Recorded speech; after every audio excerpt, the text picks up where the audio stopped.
welcome to Above Replacement Radio. I am your host, Chris Gianta. You know what Christy Mathewson wasn't worried about? SIERA. When you're thinking about Pedro Siriaco, I mean, the only one that can compete is maybe Hannes Wagner's 1908 season. Over there on the other side of the screen is Daniel Kern. Like, if we just clip together every time we've talked about him on other people's profiles, we've done a Mickey Cochran episode. I can't get past Rabbit Marinville. It's not necessarily Hall of Fame. It's not necessarily above average, but we can guarantee you we are better than just the standard replacement level college sophomore. And welcome to Above Replacement Radio, where we're talking baseball kind of whenever. I am your host, Chris Gianta. Over there on the other side of the screen is Daniel Curran. How you doing, Daniel? Chris, I'm doing very well. I'm outside right now, and there was a thunderstorm going. I haven't heard any thunder in the last 5 minutes or so. So I think nature may have led up for the show, but I could be wrong. If you hear thunder in the background, that is me. I am inside a thunderstorm right now. Yeah. Nature has to pause a little bit for Above Replacement Radio. Nature's got to hear the takes on the National League Central, and they're really into that race. They're surprised at the streak of the Chicago Cubs. They did not expect it. They thought the Yu Darvish and Kyle Schwarber subtractions were going to be too much for them. But Nature's very interested in the National League Central race. Absolutely. I mean, it's been an interesting race all year. I mean, I think we saw it as not a very top-heavy division, but there were multiple teams that, I mean, I only saw 2 possible winners, but there's 3 teams, or at least 4 teams, honestly. The Reds are only 5 games back. It's a pretty tight division. Yeah, Pirates, just, the forgotten child of that bunch. Luckily, your mic quality is good enough. I was going to say, do you hear it? I don't think you can hear it. Yeah. Oh, well, it just went. That was thunder right there. Yeah, the clouds would have to be closer to the mic to get their message across. Yeah, I don't think that would work like that. St. Louis Cardinals, though, I think that's our topic of discussion today. They've been on a pretty downward spiral. They've lost, I believe, 11 of their last 13. Yes. And going back to May 30th, they are 2-11, which is by far the worst record in the majors. It's not even really close. And I mean, pretty much every aspect of this team has been bad since then. Their pitching, to be fair, Jack Flaherty did strain his oblique in early June to put him on the IL. And I think that there is a lot of correlation, I guess, between, the leader of your rotation being gone. Kwang Hyun Kim also got hurt, but he's expected to return this week, thankfully. But the Cardinals have a negative 0.7 FWAR since May 30th. The next worst team is negative 0.1. Yeah, it's bad. Their team ERA in this span, when they've lost 11 of their last 13, is 6.57, and their FIP is 5.55, and both are last in Major League Baseball in this span. Yeah, they are. And if you want to look at individual performances, Carlos Martinez has allowed 15 earned runs in 11 2/3 innings pitched in this span. Wang Hyun Kim has made 2 starts in the span. He allowed 7 earned runs in 8 innings pitched, and but that could have been because he was hurt, though. Very much so. And our favorite volcano of 2021 finally erupted. John Gant, in his last 2 starts, 12 earned runs in 5 2/3 innings pitched. I have a take. I think since John Gant took so long to blow up, the Cardinals are going to think that the 2 starts in which he has a 9.26 ERA and 8.38 FIP was like a fluke, and it's going to take more bad outings from him to get out of the rotation than it would have otherwise. Yeah, you know what? Probably thinking of if I think about maybe it's not all on Mike Schilt to make these decisions, but Mike Schilt seems like a more older school person and might not look at the peripherals the same way. Yeah. Well, I think he's the only manager that never played in the big leagues. Currently, I believe so, yeah. That's pretty interesting. Mm-hmm. I didn't know he didn't play. in Major League Baseball. But yeah, it was John Gant has been terrible in his last 2 starts. Had some major blowups. 12 earned I runs. told you guys it was coming. In 11 and 2/3 innings pitched, 5.4 Ks per nine, 8.49 walks per nine, 2.31 home runs per nine. Yeah, Also a ground ball rate of 27.8%. Like if you're not going to be striking people out, you got to be getting ground balls because uh, that's bad news, and that's what John Gant's been. That's been his issue. It's been one of his issues, one of his many. yeah, it's crazy what he was able to get away with. Currently he has a 3.35 ERA, a 6.06 expected ERA. It was he was the first pitcher since 1901 or since 1913. I'm sorry, first pitcher since 1913 to have a negative or a sub 1.75 ERA and a plus 1.5 WHIP through any 10-game span since 1913 when the earned run became an official stat. So you could pretty much there's reason to believe John Gant had the luckiest 10-game stretch in the last 108 years. Yeah, you could make that argument for sure. The fact that teams were just not able to get it done with runners in scoring position against him. Like teams were hitting 116 with runners in scoring position before those 2 blow up starts against Gant.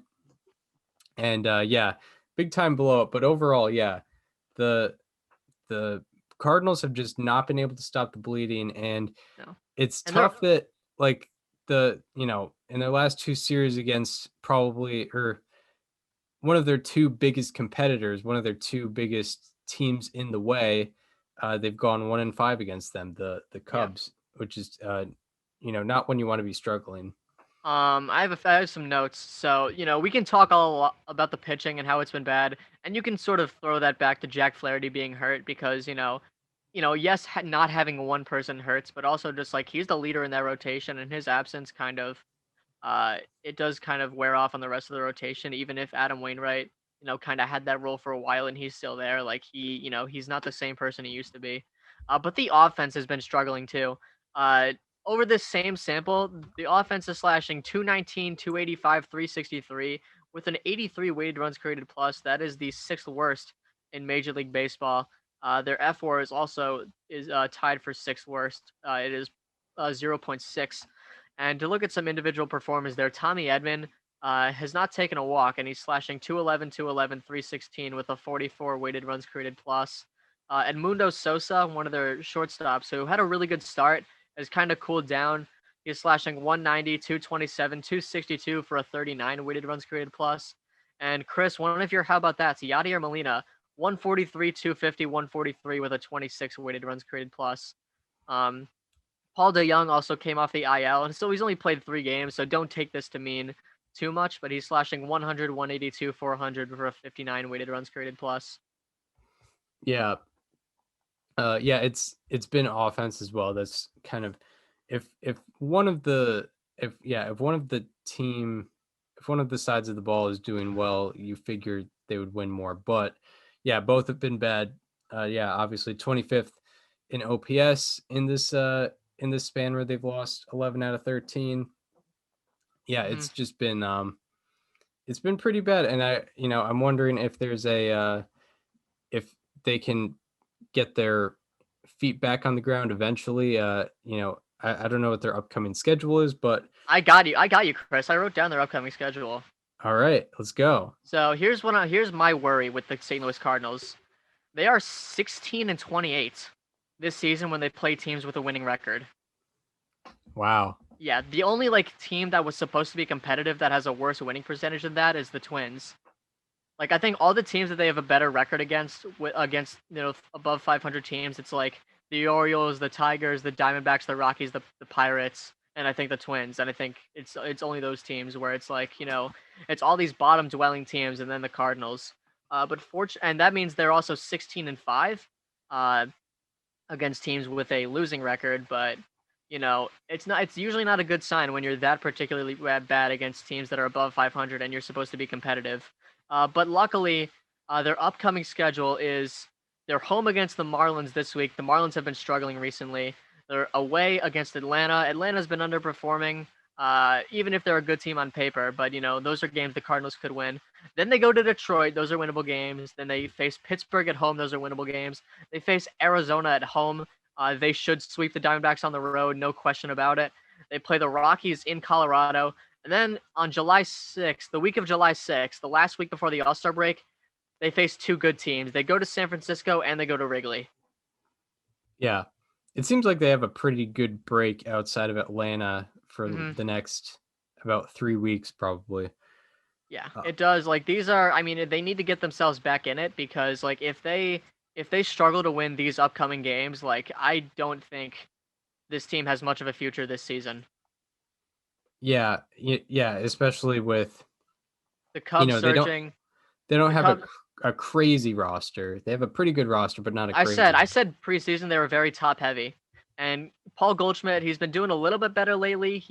Over the sample that I mentioned, he has a 111 weighted runs created plus.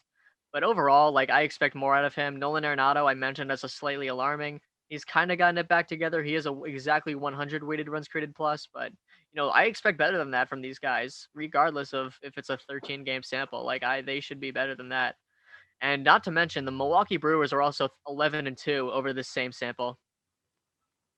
Yeah, that is worth mentioning. Worth mentioning a lot. Yeah, and the Brewers have like one of the better records in the majors against teams with a like above 500 record. Yeah, I mean, I'm pretty sure they did pretty well against the Padres, from what I remember. They swept the Padres. They took 3 out of 4 from the Dodgers. Yeah. Yeah. So. And then they took 2 out, and then they split with the Padres when they played them in 4. Yeah. So yeah, overall 5-2 against the Padres. Yeah, they're pretty dangerous, especially we kind of prefaced it before, but if the Brewers are able to get into the playoffs and get into a best of 5 series, that can be a very dangerous thing with what they got with Woodruff, Burns, and Peralta. By the way, this is off topic, but like, I just need to talk. There's a certain baseball content creator.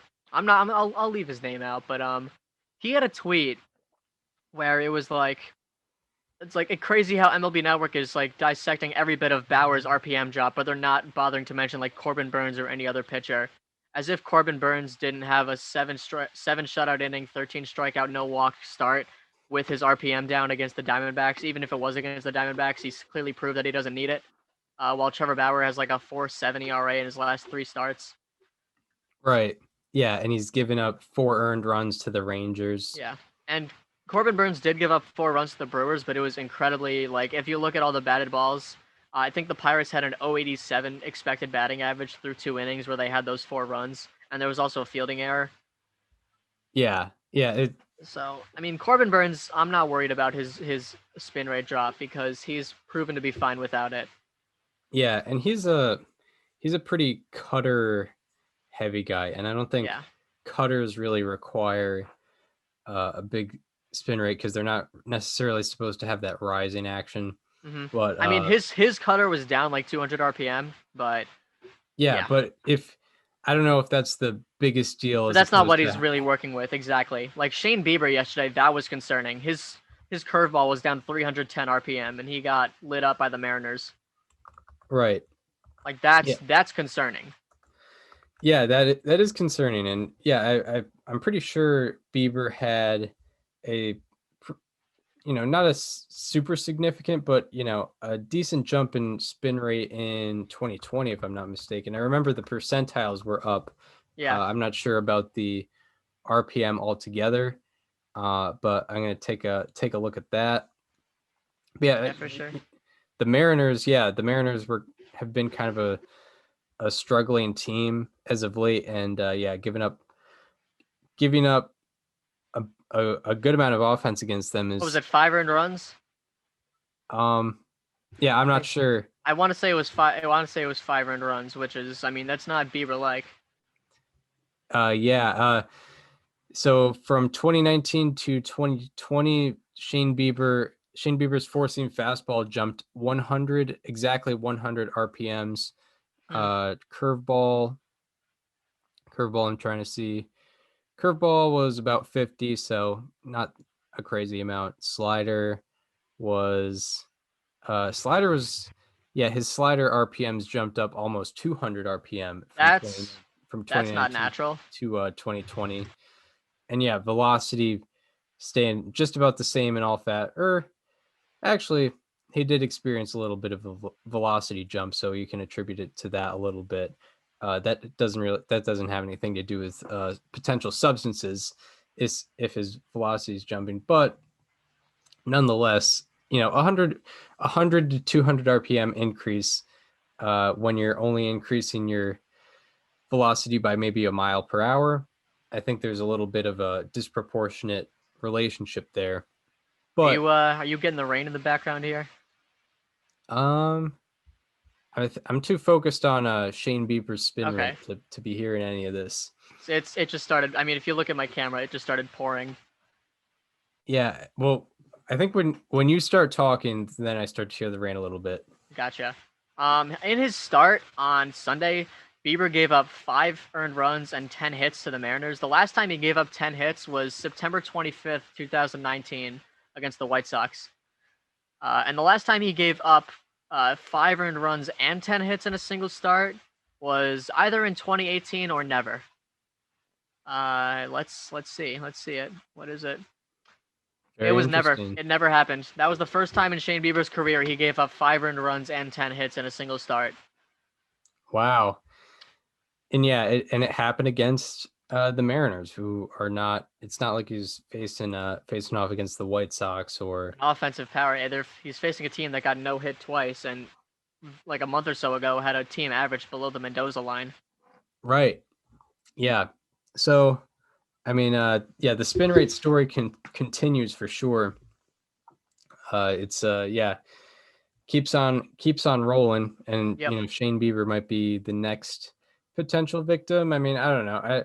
I don't want to be the person in the room with the drawstrings connecting pictures, that conspiracy guy, but he was teammates with Trevor Trevor Bauer. Bauer.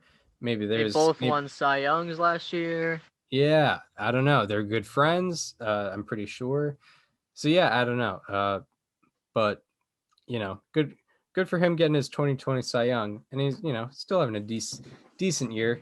Yeah, I mean he's still getting the strikeouts in. He had 8 strikeouts in 5 2/3 innings pitched. Yeah. But yeah, that things like this are probably going to pop up every episode. There's probably going to be one or two new guys that where it just continuously pops up. Yep. But yeah, I guess that's all we have to say on the Cardinals. Yeah. Cardinals 11 out of 13. Pitching seems to be an issue. We'll get into the trade deadline stuff. Yeah, I mean, I don't know. I think there is very legitimate reason for concern in St. Louis. Like the fact that they're like 16 and 28 against winning record teams. That's not okay.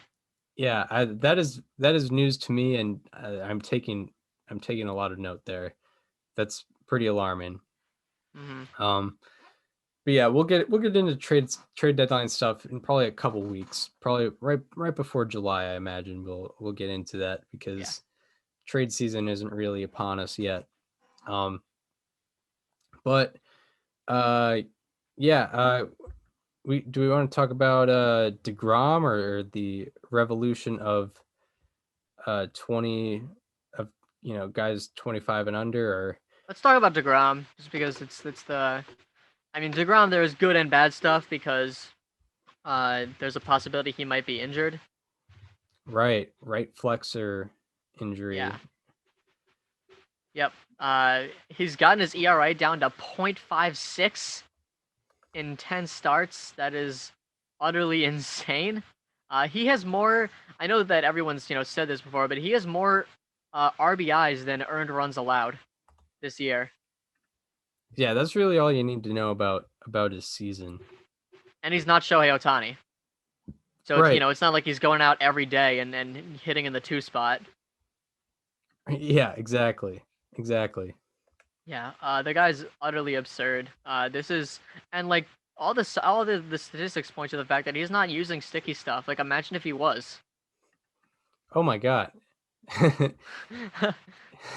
I can't imagine. Yeah, that would be. I feel like an unwritten rule is they just don't allow if we saw deGrom's spin rate jump up, then that's when they would probably be like, all right, it's time to stop this.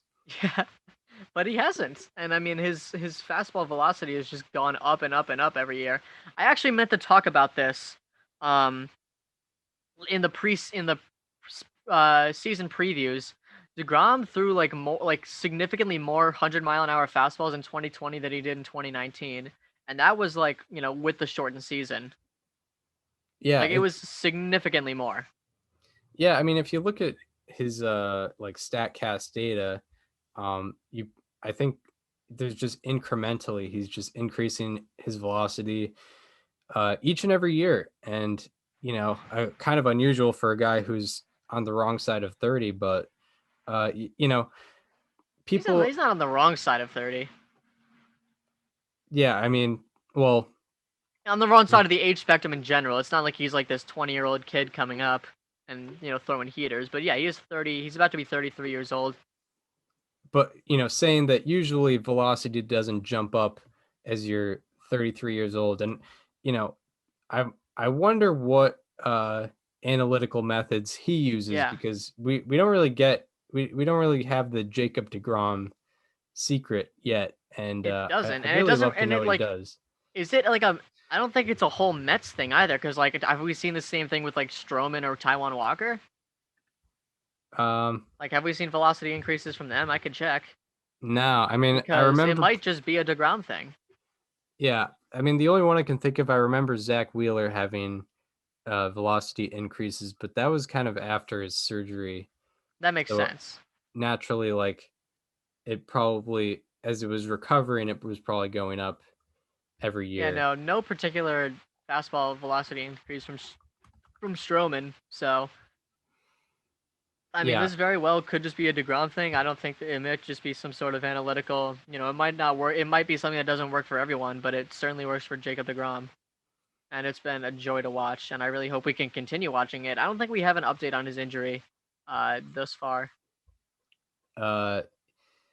yeah, really nothing. Excuse me if I'm being a little quiet. I'm trying to find a how about that for him as we Okay. brought I him mean, up. go through any 10-game span in baseball history, and you'll probably find it. Yeah, I'll Unless start you're with looking for like a specific one. Yeah, I'll start with just any 10-game span. Not a 10-game span to start a season yet. But yeah. Okay, so there's only been one other, and I could probably get rid of it, but there's only been one other 10-game span where a pitcher has had 100+ strikeouts and less than 5 earned runs allowed in baseball history. That was Chris Sale in 2018. But I remember that. That was in like July, August, or at least July. yeah, it was technically it started in June and ended in September because there's the injury in the middle. That's right. That's right. But deGrom actually has more strikeouts. So deGrom is the first player to have a 10-game span with 102+ strikeouts and less than 5 earned runs allowed. So Yeah. there you have it for Jacob deGrom. I guess I can pull up the how about that button. But how about that? that was very easy to find. You don't have to dig too deep when it comes to Jacob deGrom. No. But yeah, he has a right flexor injury, which I believe has a little something to do with the elbow. I'm not sure, but I mean, I don't know. I guess the one concern you might have with the guy is, he's a skinnier guy throwing extremely hard, throwing harder than anybody in baseball. We need to protect this guy at all costs. Yeah. Anything that he needs, we need, put him in the bubble. We gotta get to him. We gotta get the best best doctors in the world to help him out. Yeah, no, we cannot let that guy go down with by any means. And I mean, the fact that we even missed him for like a couple starts is bad enough. Right.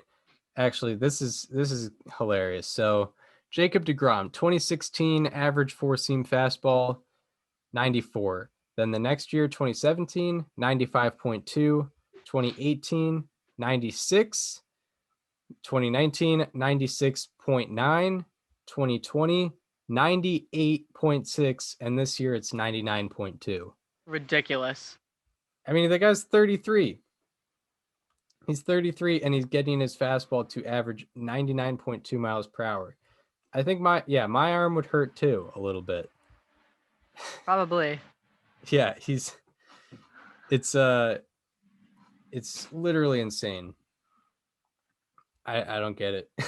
Yeah, I mean, like, I think the next time he pitches is, I think he's scheduled to start this week again, on I think Wednesday. Like, Jacob deGrom is must-watch TV. I don't care. Like, Yeah, I don't care who your team is. When this guy's pitching, you need to be watching.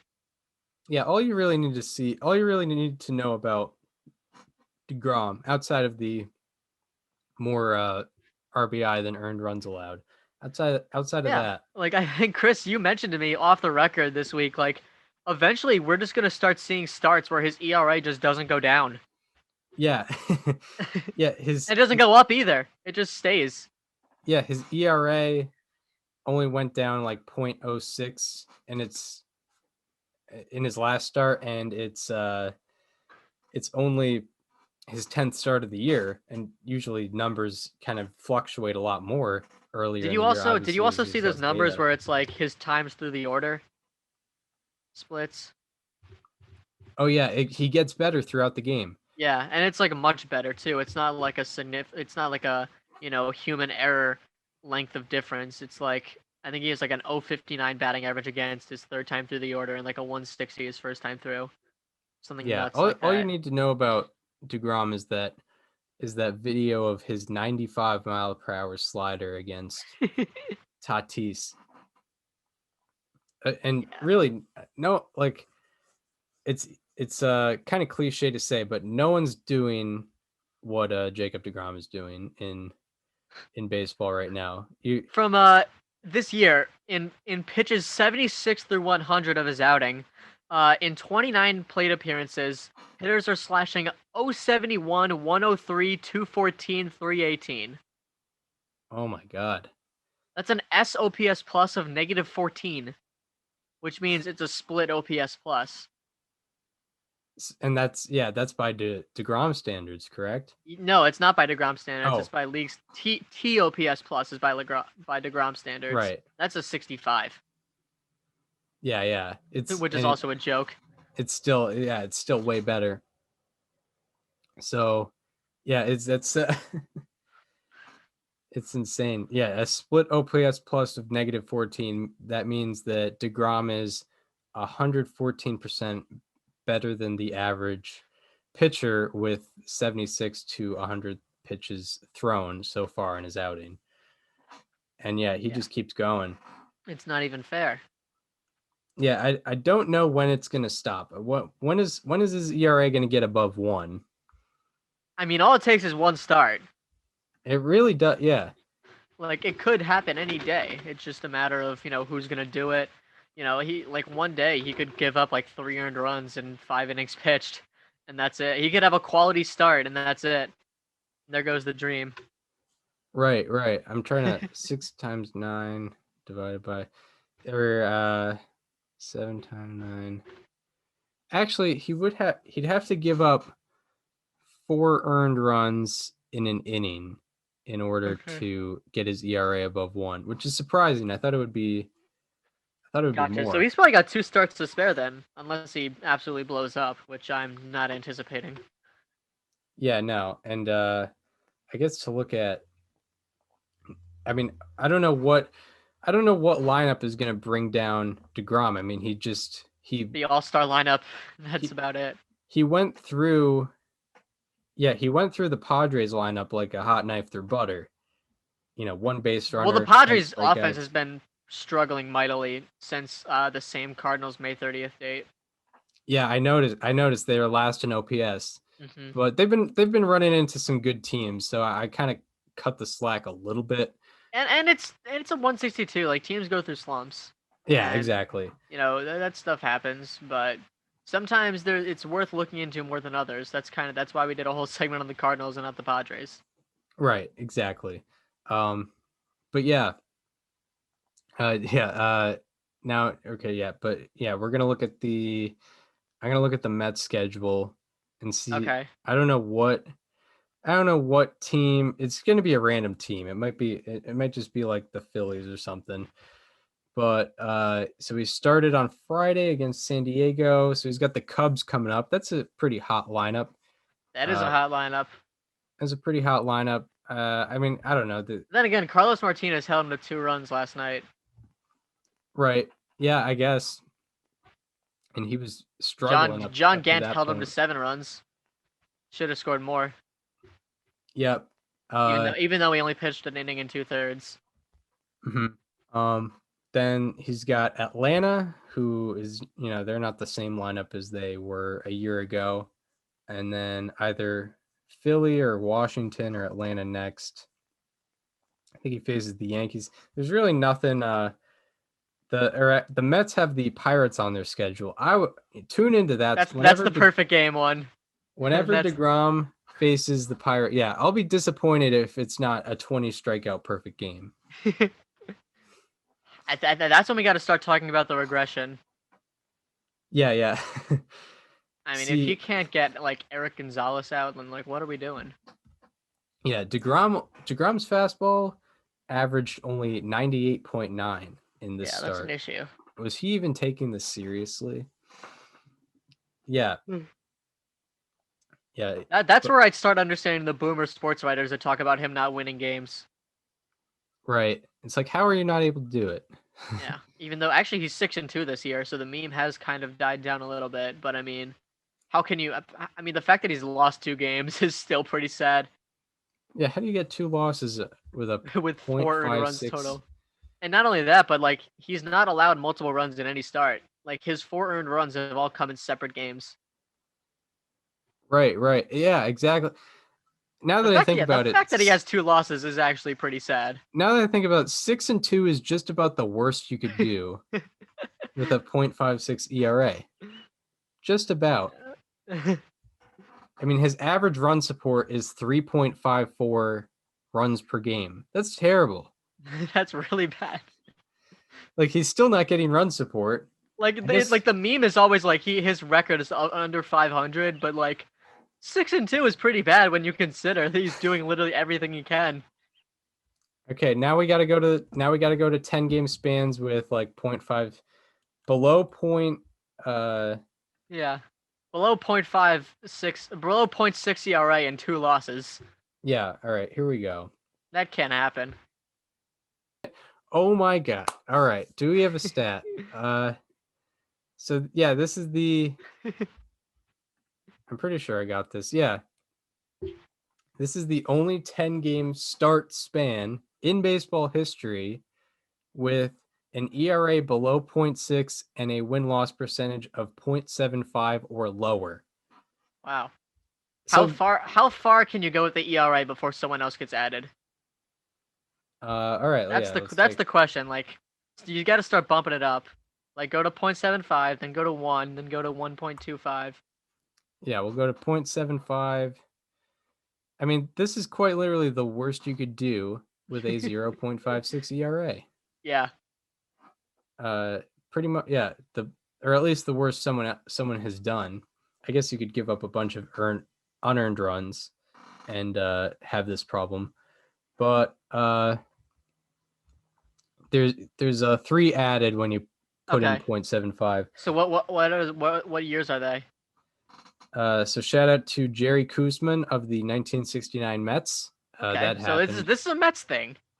Josh Johnson in 2010 on the Marlins, and Don Drysdale. Oh wow. In 1968, but then again in 1968, the league average ERA was like 1.1. So, hey Chris, what was the 1 year that it happened to a Mets pitcher? The one The 1 year outside of Jacob deGrom. 1969. Was that like a good year for the Mets? Yeah. I'm pretty Okay. sure they went to the playoffs. Okay. All right. Cool.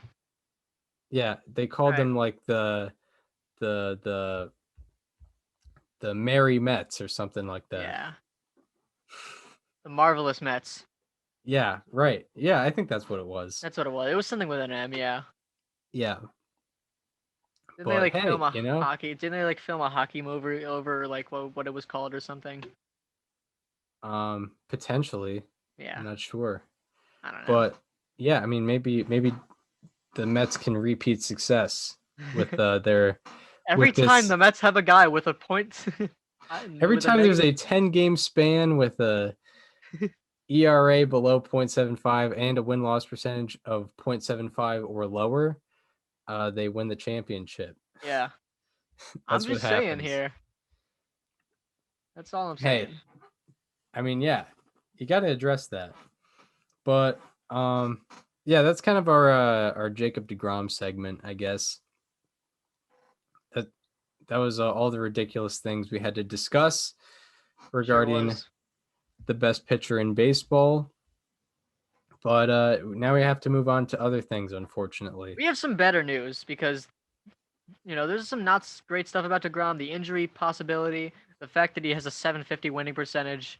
But there's some, there's been a lot of negative connotation around the league recently with all the spin rate stuff and just the league's marketing and the blackouts, and there's a lot of negative uh things around baseball. So I wanted to talk about the positive today. Fernando Tatis Jr., Ronald Acuna Jr., Vladimir Guerrero Jr., and Shohei Ohtani are four of the most exciting players in the game. We all know this. Ohtani is about to turn 27, and he would be the oldest of the four of them.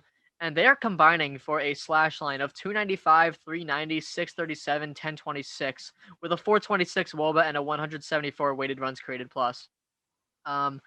Like Chris, I know that you and I haven't been baseball fans for very long in the grand scheme of things when you think about how long the game has actually been around, but like have you ever remembered a time where there was like young talent that was this exciting? Not particularly, and I No. don't remember this much league-wide excitement And in like my these guys time. are like league leaders. Like Vlad has 21 homers that leads the league. Fernando Tatis is up there with OPS. Same with Acuna and Ohtani. We don't even need to introduce. We already know. But yeah, I mean, just to like for reference, the when we were getting into the game in like the early 2010s, the best players were like Albert Pujols, Miguel Cabrera, power Guys who were hitting guys established. in their early 30s, guys that had already like won World Series and won MVPs. I'm trying to think. Mike Trout was like one of the first guys to just Yeah. emerge. Bryce Harper was another guy who I guess emerged a little later than Trout. Not to blame him or anything, but yeah, like it was Cabrera, Pujols, Prince Fielder maybe Yeah. was Ryan another Braun. guy. Yeah, Ryan Braun I guess was maybe He a had a lead, really good but start to his career. he Evan was still like Longoria. late 20s. Evan Longoria led the American League in FWAR from 2008 to 2012, I believe. Yeah, but it wasn't getting as recognized No, because because he he was was on the Tampa Rays. Bay, and he was like a whole package guy. It wasn't like he was leading the league in homers or OPS, or he was just doing everything. But yeah, it seems as though like it's not just the up and comers. Like they've taken over the league now. They're literally the best Yeah. players in And like baseball. we didn't even like this guy hasn't been performing, to his expectations, but like Juan Soto is very much there too. Yeah. Oh yeah. Like he's I mean, he's the youngest of all of them, I think. Unless maybe Tatis is younger, but I mean, regardless, like the guy came up at age 18, won a World Series at 20. Yeah, he's ridiculous. Yeah. And I think when Mike Trout is out, it emphasizes like, oh yeah, the league's in pretty good hands, Yep. even without him. I think the All-Star game is going to be like I want all four of these guys in the home run derby. Like nothing less. Yeah, and we talked about it with Kyle, how home run derby incentivizing incentivizing the home run derby for $1 million. Yeah. That's going to bring all these guys. Especially with Vlad and mostly Vlad because Tatis and Acuna have already gotten their money, and Otani obviously had to sign the non-traditional contract to get over here. But Vlad's the only one that's like still on the first deal, getting paid $570K. Right, but I feel like luckily, these guys are so into the excitement of the game Yeah. that they're going to do it anyway. Yeah, like I need these four and I need Juan Soto all in the home run derby. Like I know the league usually goes off of like who has the most home runs, and thankfully these guys are up there, but like they should put more emphasis on who do the people want to see. Because I know that everyone in baseball wants to see these four and Juan Soto. Yeah. Those five. I'm gonna just say those five. There's no reason to exclude Juan Soto, even if he doesn't have MVP caliber numbers so far this year. Right, because in 2019, guess who had the least home runs out of all the home run derby participants? Out of all the home run derby participants, is the guy who stole the show. It was Vladimir and guess Guerrero what? Jr. Guess who? People were literally angry that he was in the home run derby because he only had like 7 home runs or whatever it was, and then he hit 91. By the way, like I think one of our takeaways from this year's home run derby is that they need to get rid of the time limit, but like keep the bracket format going, or something. Get rid of the time limit? Well, because like it's one of the things I hate about the home run derby is like when like, okay, let's say Vlad's the 1 seed and he goes up against whoever the 8 seed is, and that person puts up like 14 home runs, and then Vlad beats it in like 2 minutes. It's like I want to see him keep going.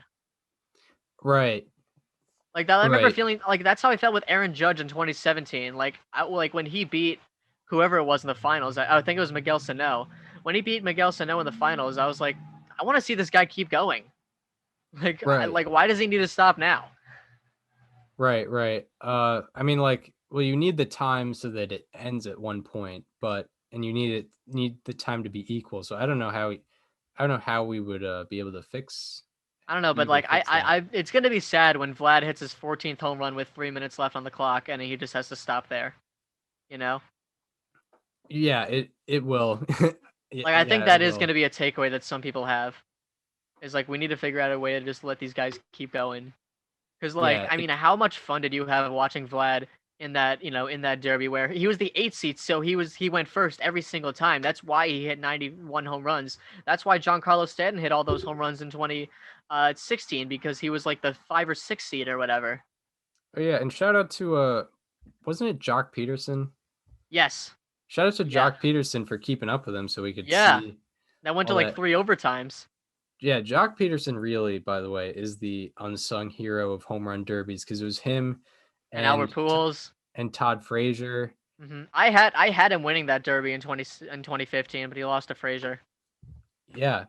It was him and Todd Frazier and Vladimir Guerrero Jr. in 2019. So, yeah, shout out to him for just sticking in there, and unfortunately for him losing. But yeah, it's going to be good. I mean, one, I guess, kind of stat I can point out in terms of talking about the talent of guys 25 and under. It's not particularly recently, but the most wins above replacement ever produced in a season by 25 and younger players was 2018. So it was only 3 years ago. Yeah. What was it? It was 185.9 total. Wow. Total wins above replacement by guys 25 and younger. The next best after that was 2015 with 180. And then below that was 2016 with 165.6. What is it at right now this year? It's actually kind of surprisingly low. Yeah. So I was going to say 180, whatever it was. That's way more than I thought it would have been. Yeah, it goes 2018, 2015, 2016, and then 2019, which I would have predicted. And then 2008. So shout out to Evan Longoria. Shout out to Evan Longoria. For carrying the weight. I don't know who else, but yeah, they put it together that year. But yeah, so the most recent years, and I know there's more teams now, but there's been the same amount of teams for 24 years now since Yep. 1998. So, and there's no years in the 90s or like early 2000s. So certainly this is a trend in Yeah, like Major League Baseball. the league has never been in better hands going forward, honestly. Yeah, and like there's never been more league-wide excitement. Like when I was starting to watch baseball, it was all about the Red Sox for me. I feel like a kid, like 10 years old right now is not Wants to watch the whole league. Yeah, they want to. They know about the rest of the league. I didn't really know about the rest of the league until No, like I didn't know about it until I started playing fantasy baseball. That's how I had to learn about other players. yeah, it wasn't until like into my teen years or whatever, or until I started watching MLB Network a little bit, until I knew about the rest of the league. Now with social media, it's a lot more accessible, and MLB accounts do a somewhat good job of promoting these individuals. Yeah, I mean, like I'm outside of baseball, I'm a New York Giants fan in football. I can name more players on any baseball team than I can the New York Giants because of how much exposure, people have to the whole league, and also because of my admitted lack of exposure to the Giants. Right. Yeah. And like especially with football, like, there's so many more guys, but you only really care about the skill position players mostly. Yeah. And maybe It's like, oh, I know Daniel Jones and I know Saquon Barkley, and that's about it. Yeah. There's like, no, offensive line doesn't really get much love. Maybe some defensive ends are well liked, but you have to be really good as a, defensive player or offensive lineman to get that shine. Major League Baseball, if you're a great starting pitcher or anywhere else in the diamond, you can get exposure. I guess it's hard. It's hard as a catcher, I would say, but you can make it work if you really need to. And anywhere else, I think you can. Like Buster Posey won an MVP. Yeah, but in terms of like exposure to that's true. The like public, that national spotlight, yeah. Yeah. Like who's the most electric catcher in the league? Yeah, no one can. You can't, because no catcher's making diving plays or. Yeah. And there's not a lot of personnel. Except for our catcher on our co-rec softball team that made one diving catch in the championship game. Yeah, shout out to Ty. Yeah. That was a key moment in that game. The win probability added on that catch was like significantly bigger than any defensive play all season. Yes. And the championship win probability added too, obviously. Yeah, certainly none of my defense was adding to the championship win probability added. Especially in the playoffs. Yeah. To be fair, Chris, you did not make one error. Yeah, fair enough. Yeah. And I'm pretty sure Baseball Reference makes its defensive evaluation based on range factor, which is like plays made per game.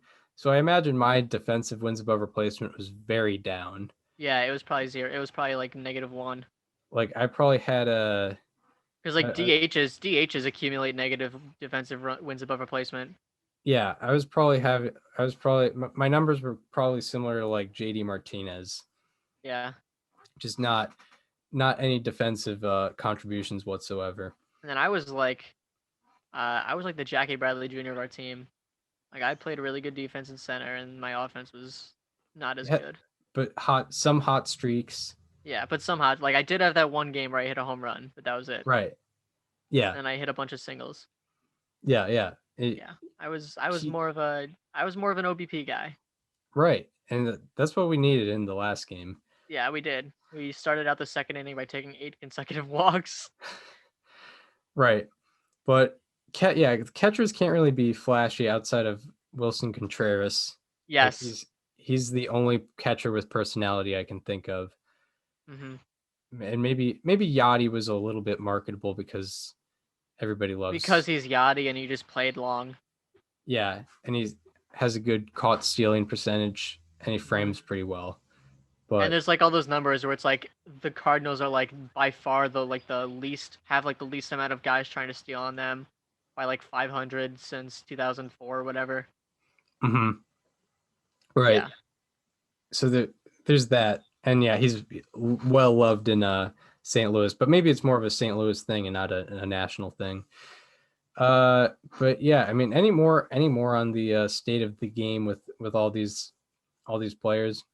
Just remember, like the league, like I think there's gonna be some significant because I don't know. I think it was Buster Olney who said Major League Baseball is like soon about to like release like a document stating what the punishments will be for anyone caught with foreign substances, and that's gonna create like this whole chaotic outrage on social media. And then Josh Donaldson's gonna release the Kraken, and that's gonna do all that again. Just remember that there are good things in this game, Yeah, like Juan Soto, Fernando Tatis Jr., Ronald Acuna, Vladimir Guerrero Jr., and Shohei Ohtani. yeah, and think about if foreign substances are more enforced, all these young players are position players that Yeah. are getting the Well, and exposure. Shohei So Ohtani. yeah, and Shohei Ohtani, maybe Ohtani's pitching might decrease, but everyone's offense is going to increase if foreign substances are more enforced upon. So that's the light at the end of the tunnel. Mm-hmm. But yeah, now we get into what we prepared for, or what we most prepared for, because we did prepare for the other segments. We did. So yeah, now on to our Monday, June 14th, 2021 edition of How about that? So what do you have to highlight for good reasons today? So we mentioned earlier how Mike Trout was out with an injury, and even the game's in good state without him. The Angels are in a good state without him because of another guy who came off the injury list on June 1st, and that is Max Stassi. Since June 1st, after he returned from the IL, he is slashing 424, 472, 909 with a 1381 OPS. Vlad Jr. is the only player with a better slugging percentage, and Vlad Jr. and Cedric Mullins are the only players with a better weighted runs created plus in the month of June than Max Stassi. Max Stassi has a 273 weighted runs created plus. And even outside of Mike Trout, the Angels have a lot of star power on offense. They have Anthony Rendon, they have Jared Walsh. However, on Saturday and Sunday, Stassi was actually hitting third in the batting order, and he became the first Angels catcher to hit third in back-to-back games since Greg Myers did it in June of 1995, 26 years ago. And there have been 50 games where an Angels catcher appeared third in the lineup, whether it be a starter or reserve. And on Sunday, Max Stassi became the first of those players to hit a home run. So he became the first Angels catcher to hit a home run out of the three hole. And that's kind of just a small part of what he's been doing since he got back from the IL on June 1st. He became the first guy to ever do that? On the Angels. Yeah, I know Angels. Yeah, he became the first Angels catcher to homer out of the three spot in the lineup. That's a pretty. You didn't have to filter down like too much there. That's a very good. And that's like the Angels have been around for 60 years. Yeah, I think 1969. So 52-ish. I mean, Yep. well over 50. I mean, they had Nolan Ryan at like the beginning of his career. Didn't they expand in like the early 60s? Either 61 or 69. It's 61. It's 61. Because do they have the 60-year anniversary shirts right now? I believe so. Yep, 61. Yeah, they've been around 60 years. Yeah. This is their 61st season, and Max Stassi, the first to do what he did.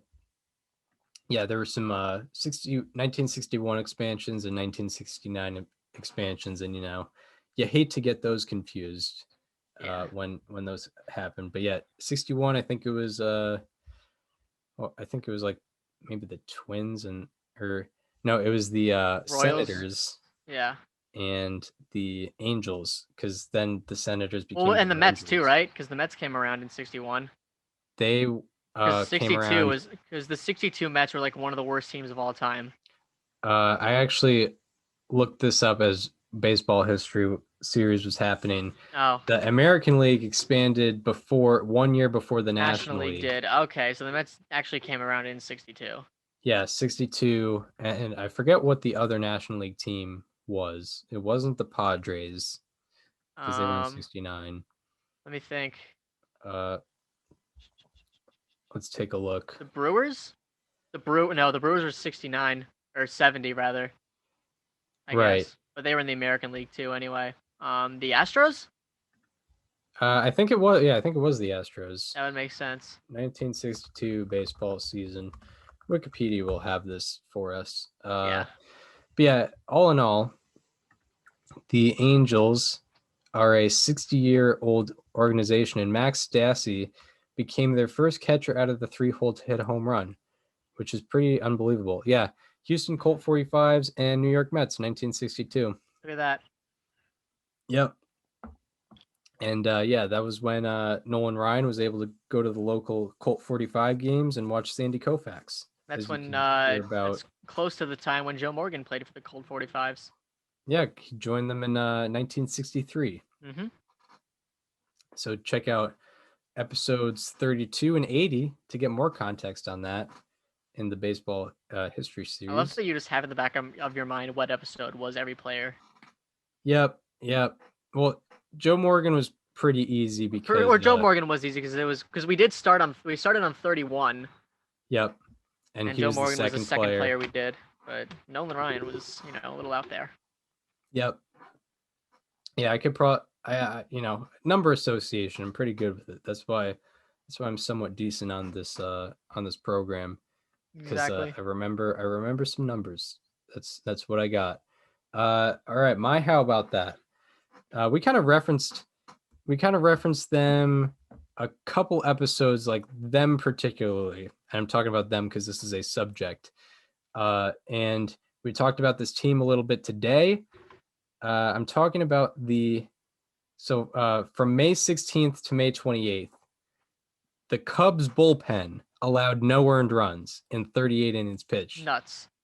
And they've continued doing well. In their last 27 games, which is since May 16th, they have a league-leading 1.11 reliever ERA. 1.11 in I should have put innings down, but I think it's like 97 innings, which is insane. If only there was a team span filter. Yeah, I mean, I should have just wrote it down, but it's going to take a while for me to get the innings back, but it's between 90 and 100 innings that they've done this. They are fourth in strikeouts per nine with 11, second in home runs per nine with 0.5, first in left on base percentage with 91.2% of runners ended up being stranded, first in saves with 12, first in holds with 28, and while they're first in saves and holds, they are tied for last in blown saves with 1. So that means basically, and that's the whole bullpen too. Like that's when people don't even come in for save situations, but still give up a lead. Exactly. Yeah. That's nuts. When you combine the saves and holds, they're pretty much 40 for 41 in those types of opportunities. Unbelievable. That doesn't make any sense. And they are first in FIP with a 2.86. Like you're right. It doesn't make sense. I did not expect this whatsoever. Individually, Dan Winkler, 1 run and 11 1/3 innings pitched in this 27 game span. Andrew Chafin, 9 1/3 scoreless innings, along with 7 holds in this span. Tommy Nance, who I did not hear of until today, 11 1/3 innings pitched, 8 base runners, 13 strikeouts, and no runs allowed from him. Craig Kimbrell having a comeback season and looking to get some money in free agency after this year. 11 2/3 innings pitched, 5 base runners, 20 strikeouts, no earned runs, and 11 saves. 11 saves in a 27 game span. And probably the guy that's been the best reliever of them all, not Craig Kimbrell, but you know him from the 2020 MVP ballot, Ryan Tepera. In this 27 he just got a card in MLB The Show. 14 2/3 innings pitched, only 4 base runners. He has an 0.80 on base percentage against in the Cubs' last 27 games, and also in these 14 2/3 innings pitched, 21 strikeouts, no runs allowed, 1 save and 8 holds. The Cubs bullpen is something to look at. Like, it doesn't really make sense. They've been amazing for the past pretty much month. And yeah, they had to get some recognition. So Cubs bullpen. How Woohoo. Does not make any sense. Cubs are proving me wrong. I was not very high on them at the beginning of the year. Yeah, and they started out pretty slow. They Yeah. started out very slow. I think they were 10-14 or something like that, or 12-16. There was a difference in 4 of wins and losses. But yeah, it's the guys that no one talked about the Cubs bullpen as one of the top bullpens, and they've just emerged as a quality bullpen, which I did not expect, and I had them in second place.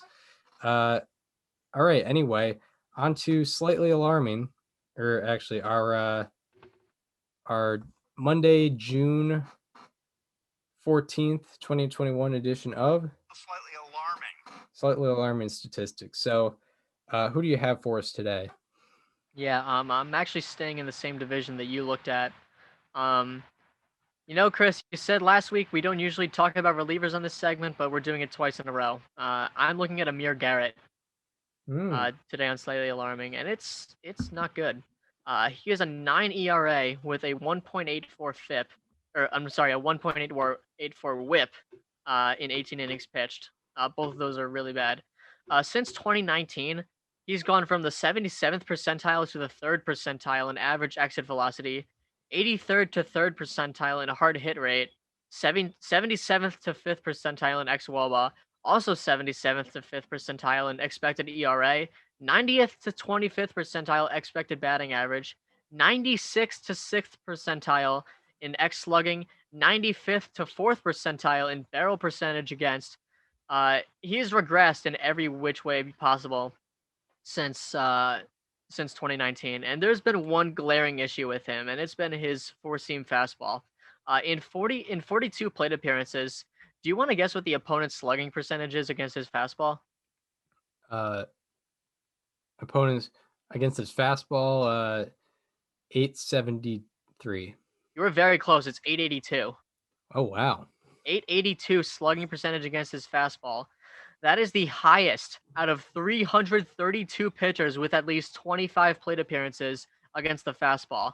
And that's kind of a problem, obviously, especially when his average fastball velocity is in the 69th percentile. So it's not like he's not blowing guys away to begin with. He's supposed to be, but he's just not. And his spin rate's in the 44th percentile, so it's not like he's really relying on that either. He's more of a velocity guy, and he's just not blowing anything by anyone. Even if his strikeouts are still decent, everything else has just been a huge problem. And as a reliever in today's game, it's not uncommon to be a two-pitch pitcher, and there's not anything inherently wrong with that. But Amir Garrett is one of them, and if one of your two pitches is not working, you're gonna have a bad time, and that's what's going on with Amir Garrett. His fastball has been miserable, and it's been affecting his entire season. Yeah, very bad. I'm actually looking at the StatCast data right now, and yeah, it's just been completely ineffective in its entirety. It's the whiff percentage on his four-seam fastball is 8.5%. Last year was 15.8. So yeah, Amir Garrett was not on my radar, but definitely now is. Slightly alarming.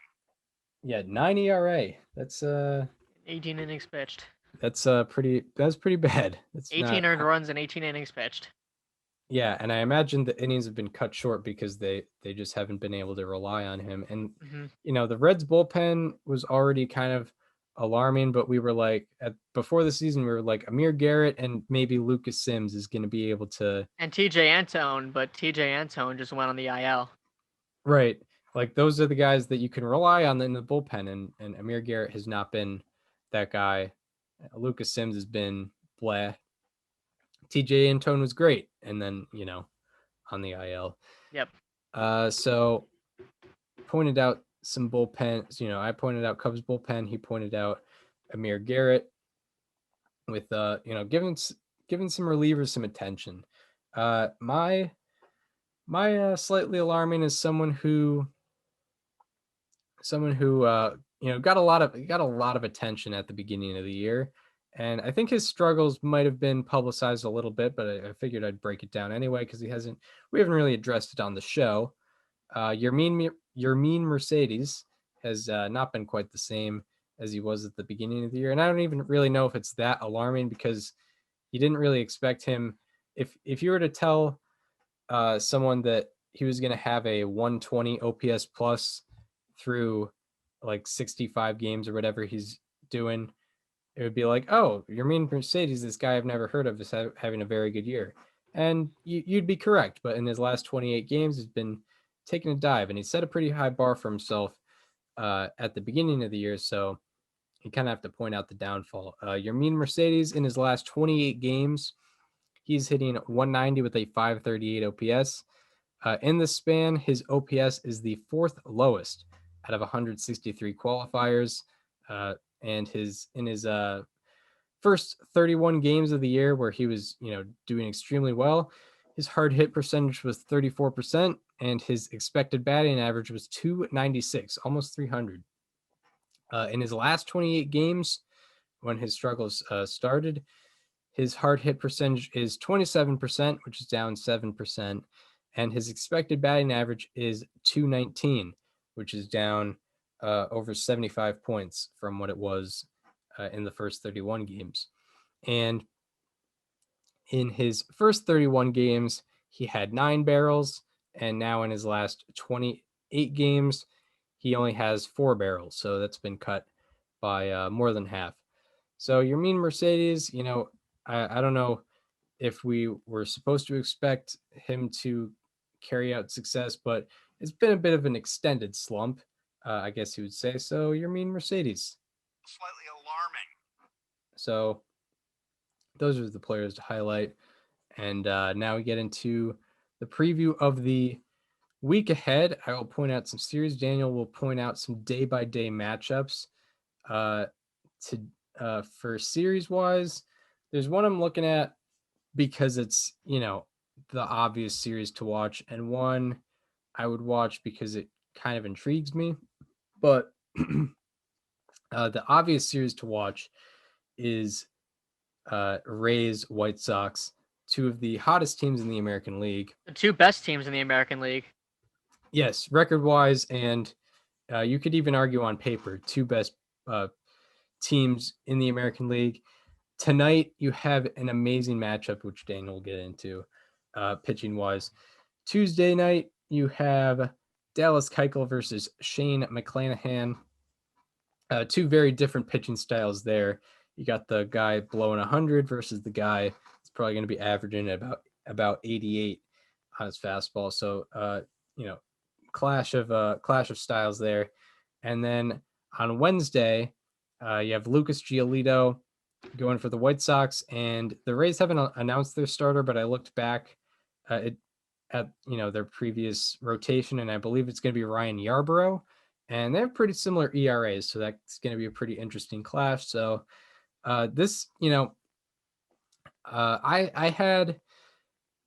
we both had Yankees, White Sox in the ALCS before the season started. Realistically, now, if I had to change my guess, this might be the ALCS. So this could be a bit of a preview between Rays and White Sox. And I guess the other series that kind of intrigues me is Blue Jays, Yankees, because the Blue Jays offense looked amazing against the Red Sox. And They're still the not Yankees, even done. Yeah, they're not done yet.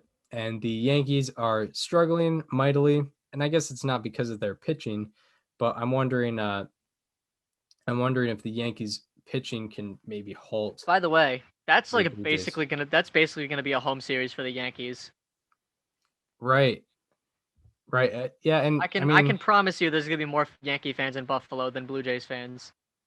Oh, it's going to be in Buffalo. Yeah.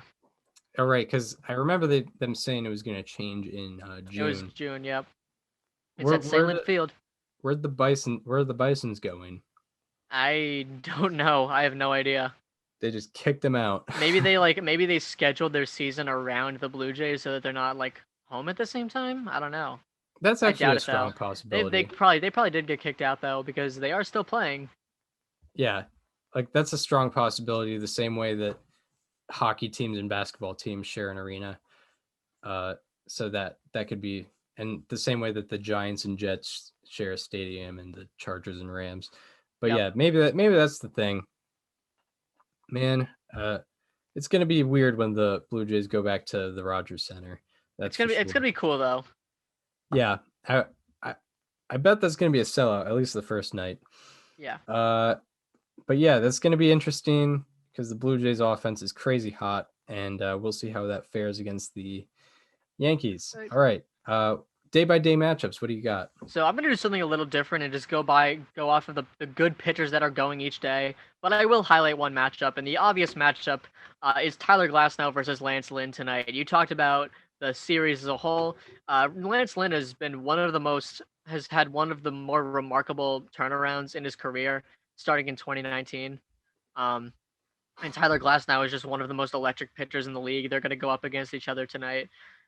Two very different breeds of pitchers who have come to be sort of similar pitching styles, which I think is pretty cool. You also have Alek Manoah going against the Red Sox. He's made 3 starts. He has a 3.14 ERA on the season thus far.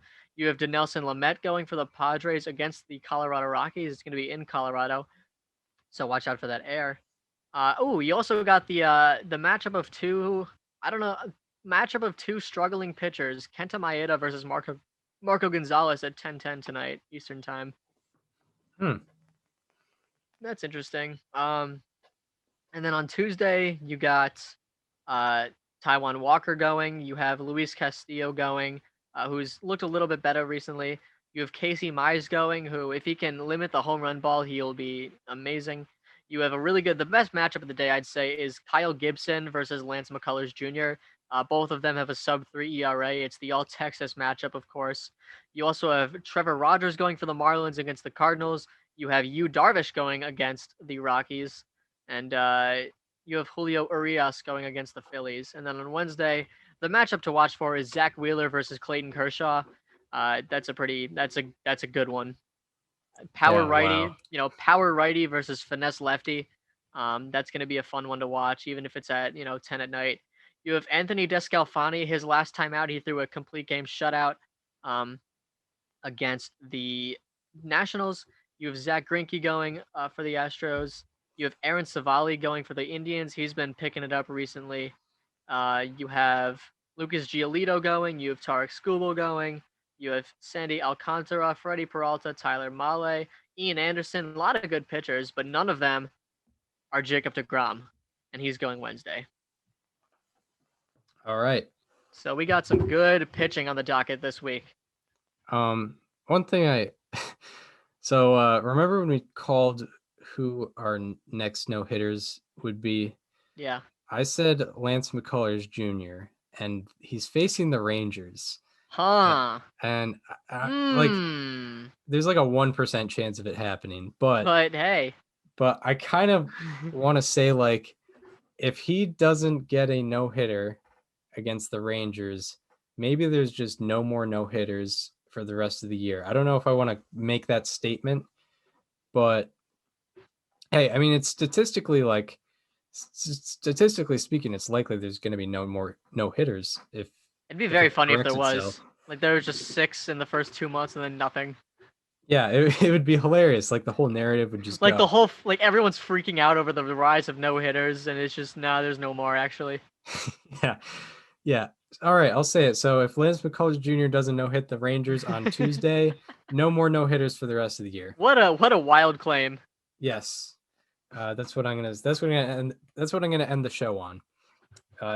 If Lance McCullers does not no-hit the Rangers on Tuesday, June 15th, and maybe I'll give him another shot at the Rangers, but I'll just say, or actually what I'll say, if Lance McCullers Jr. doesn't no-hit the Rangers, there won't be another no-hitter. The only no-hitter that will happen for the rest of the year is Lance McCullers against the Rangers. All right, that's what I'll say.